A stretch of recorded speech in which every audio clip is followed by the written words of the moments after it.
பகிர்வும் மதிப்பீடும் என்ற மெனுவில் கிளிக் செய்து அப்போது தோன்றும் பட்டியலில் வளரறி செயல்பாடு ஆ பாட அளவில் என்ற சப்மெனுவில் கிளிக் செய்யுங்கள். சப்ஜெக்ட் லெவல் டிஸ்ட்ரிபியூஷன் திரை தோன்றும். இந்த திரையில் 3 பகுதிகள் இருக்கும்.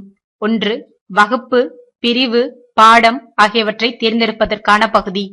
2 தேர்ந்தெடுக்கப்பட்ட பாடத்தில் அதாவது சப்ஜெக்டில் அந்த பருவத்திற்கு உரிய அனைத்து பாடத்தலைப்புகள் எல்லாவற்றிலும் உள்ள செயல்பாடுகளை பட்டியலிடும் பகுதி.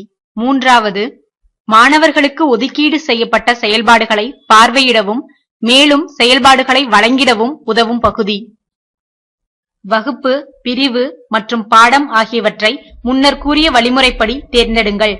பாடத்தை அதாவது சப்ஜெக்டை தேர்ந்தெடுத்தவுடன் அந்த பாடத்தில் அந்த பருவத்தில் உள்ள அனைத்து பாடத்தலைப்புகளுக்கும் உரிய செயல்பாடுகள் பட்டியலிடப்படும்.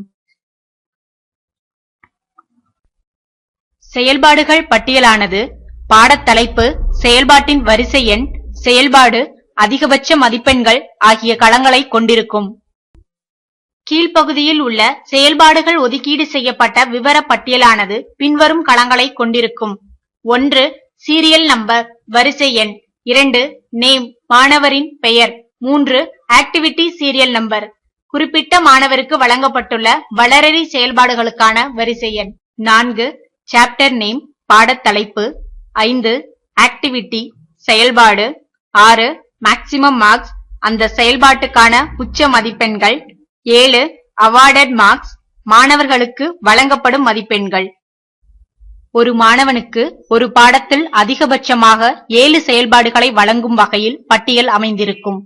இந்த 7 என்ற எண்ணிக்கையை நீங்கள் கூட்டவோ குறைக்கவோ விரும்பினால் செயல்பாடுகளின் எண்ணிக்கை என்பதற்கு கீழுள்ள கட்டத்தில் நீங்கள் விரும்பும் எண்ணிக்கையை அதாவது 5 என்றோ 8 என்றோ அல்லது வேறு ஏதாவது ஒரு எண்ணையோ டைப் செய்து பட்டியலை புதுப்பிக்க என்ற பட்டனை கிளிக் செய்யவும்.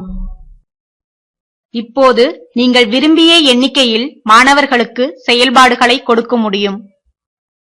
செயல்பாடுகளை மாணவர்களுக்கு அளிக்க நீங்கள் விரும்பிய செயல்பாட்டின் மீது மவுஸ் பாயிண்டரை வைத்து கிளிக் செய்தால் அந்த செயல்பாடு மஞ்சள் நிற பட்டையுடன் மவுஸ் பாயிண்டரை பின்தொடரும்.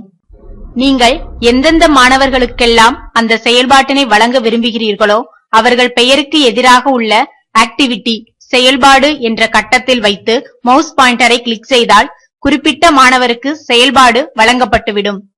ஒரு பருவம் ஆரம்பிக்கும் போதே உங்களால் ஒரு குறிப்பிட்ட சப்ஜெக்டில் எந்த மாணவருக்கு எந்த பாடத்தலைப்பின் கீழ் எந்த செயல்பாட்டை வழங்கப் போகிறோம் என்பதை இந்த திரையை பயன்படுத்தி உங்களால் தீர்மானிக்க முடியும்.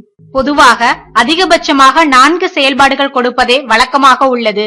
அவ்வாறு கணக்கிடாமல் எத்தனை செயல்பாடுகள் வேண்டுமானாலும் கொடுத்துக் கொள்ளலாம். ரிப்போர்ட் தயாரிப்பதில் சிக்கல் ஏதும் இல்லை. FA செயல்பாடுகளை ஒதுக்கீடு செய்யும் பொழுது ஒரே செயல்பாட்டினை இரண்டாவது முறையாக ஒதுக்கீடு செய்ய முயன்றால் டூப்ளிகேட் அலோகேஷன் என்ற செய்தியை காட்டும்.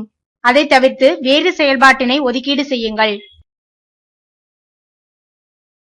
நீங்கள் ஒரு செயல்பாட்டை பகிர்ந்தளிக்கும் போது அந்த செயல்பாட்டிற்கான அதிகபட்ச மதிப்பெண்கள் தானாகவே பட்டியலிடப்படும்.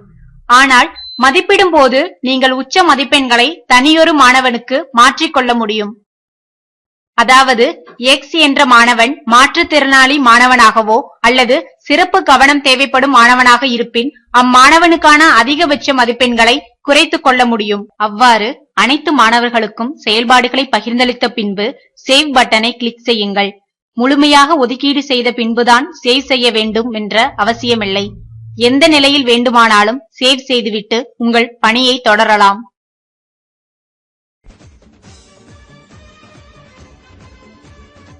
எக்ஸ்போர்ட் பட்டனை கிளிக் செய்தால் செயல்பாடுகள் ஒதுக்கீடு செய்யப்பட்ட பட்டியல் எக்ஸல் சாப்ட்வேருக்கு மாற்றப்பட்டு லீகல் சைஸ் பேப்பரில் பிரிண்ட் எடுக்க தயாராக இருக்கும். இந்த பதிவேட்டில் வழங்கப்பட்ட மதிப்பெண்கான களம் மட்டும் நிரப்பப்படாமல் இருக்கும்.